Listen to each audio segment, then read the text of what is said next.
Would you like to test God? Are you allowed to test God? In this week's Torah portion, we speak about the only mitzvah you're allowed to test God with. And that is the mitzvah of ma'aser. Giving a tenth of your earnings to tzedakah. When you give a tenth of your earnings, you can say to God, God, I'm giving a tenth. I want to see how I'm going to become wealthier from giving. One of the commentaries asks the question, why, out of the 613 commandments, this is the only mitzvah you can test God with? Why not the mitzvah of tefillin, or Shabbat, or kosher? Why giving 10%? Is the key to show us that God can be tested. Well, when I make $1,000 and I take $100 and give it to charity, at that moment I'm left with $900.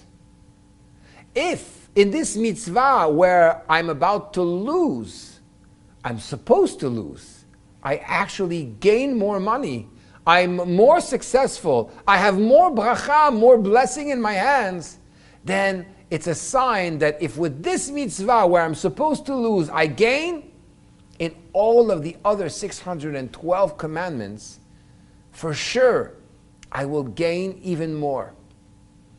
The Ben Ish Chai puts it very nicely. He says it's just like a man going to the marketplace and he sees there's a very good sale.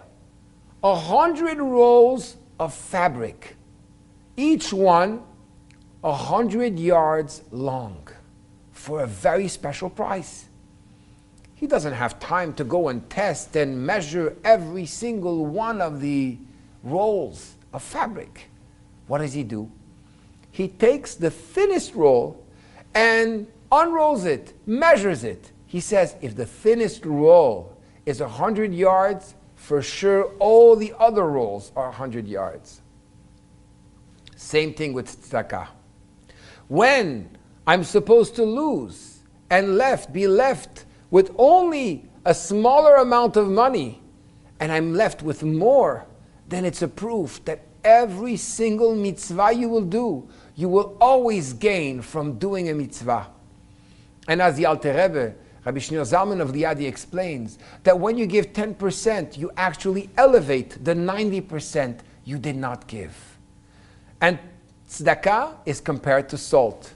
When you salt meat, it shrinks, but it conserves the meat. It protects the meat. If you don't salt it, you might lose it all. So, when you look at your earnings and you really want to be successful, say to yourself, this money doesn't belong to me. Let me give God his portion so that we partner up and actually have a double portion of success.